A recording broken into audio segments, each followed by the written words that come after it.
edukasi, kaderisasi, sosialisasi kepada masyarakat, karena partai politik adalah lembaga institusi penyalur aspirasi rakyat.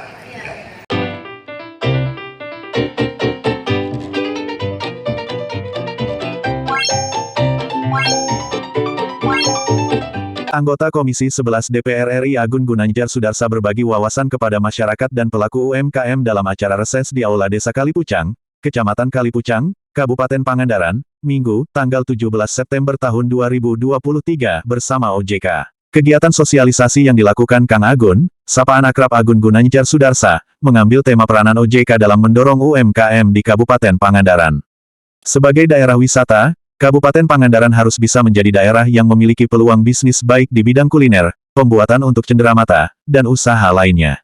Hal ini juga yang memang harus ditangkap oleh para pengusaha dan pelaku UMKM untuk terus bisa berkembang. Dalam pemaparannya, Agun mengatakan bahwa perkembangan sistem keuangan digital menjadi peluang yang harus ditangkap oleh para pelaku UMKM agar tidak ketinggalan kereta.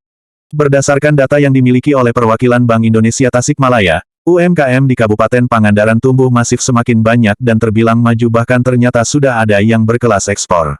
Sebagai wakil rakyat, dan dalam amanat konstitusi sudah seharusnya saya berkewajiban untuk bisa menampung aspirasi masyarakat khususnya di Dapil Jabar 10.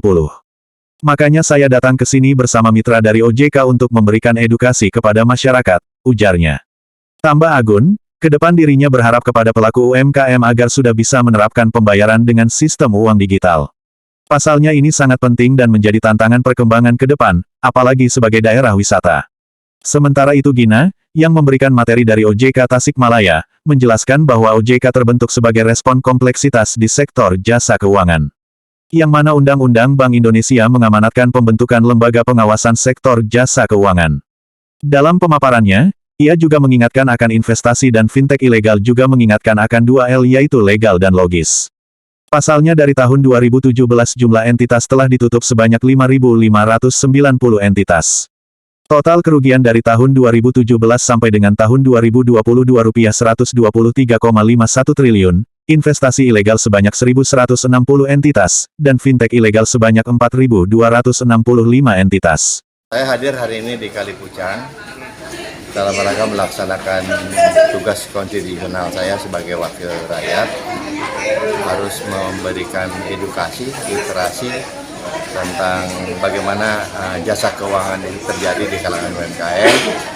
Jadi ingin memberikan pemahaman untuk penuh kehati-hatian, kewaspadaan dalam digitalisasi ini yang sudah banyak memakan korban yang namanya pinjaman online, pinjaman investasi bodong dan sebagainya. Nah, dengan memberikan pencerahan agar untuk bisa mendeteksi itu legal, tidak legal, apa itu tugas OJK dan semuanya sudah cukup jelas. Termasuk juga saya mendorong agar perekonomian masyarakat di pedesaan itu semakin baik. Ya, kami mendorong dalam era digitalisasi ini mau tidak mau akan punah dengan sendirinya namanya uang tunai. Semua sudah menggunakan cashless gitu ya, sudah menggunakan digitalisasi.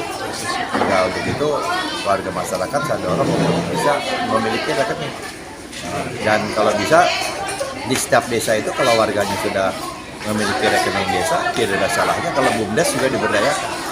Karena kalau dibayangkan satu orang menyimpan uang saja 100.000, dia dapat tabungannya 100.000 kali jumlah penduduk misalkan 100.000 kan sudah berapa besar uang itu, bukan lagi bisa juta, bisa miliar. Dan uang itu kalau dikelola oleh BUMDes dengan persetujuan masyarakat akan menjadi lahan yang produktif. Nah, sehingga nanti antar desa, antar kecamatan, antar kabupaten, sinergi kolaborasi perekonomian itu akan berjalan secara otomatis. Suplai barang dan jasa itu akan berjalan efektif. Barang apa yang diproduk, itu pasar akan menentukan sendiri. Tidak mungkin memproduk sebuah barang yang pada harganya turun. Nah, sehingga masing-masing akan tumbuh kreativitas dan inovasi. Dengan semakin berkembangnya digitalisasi keuangan serta beragamnya produk dan delivery channel produk keuangan, kami berharap masyarakat dan pelaku UMKM harus mampu mengenal, beradaptasi terhadap perubahan yang terjadi dan mampu menganalisis manfaat serta risiko yang melekat pada produk keuangan, katanya. Jadi saya hadir di Kalipucang dalam rangka melakukan literasi itu. Dan yang kedua juga saya menjalankan fungsi kepada saya. Salah satunya partai politik itu wajib melakukan sosialisasi, edukasi, dan kaderisasi. Makanya saya juga membawa sejumlah kader-kader partai untuk lihat loh, contoh wakil rakyat melakukan itu seperti ini. Nah itu dalam rangka melakukan pengkaderan agar kelak mereka kalau terpilih saya sebagai ketua dewan melakukan yang sama, bekerja untuk rakyat. Golkar menang, rakyat sejahtera, itu tagline. Ya justru itulah yang saya mengatakan bahwa Bang Emok itu mekanisme dan sebagainya ya untuk menghindari itu kan kembali pada diri kita. Karena gara-gara Bang Emok kan banyak yang orang bercerai. Nah, oleh karena itu harus ada izin suami.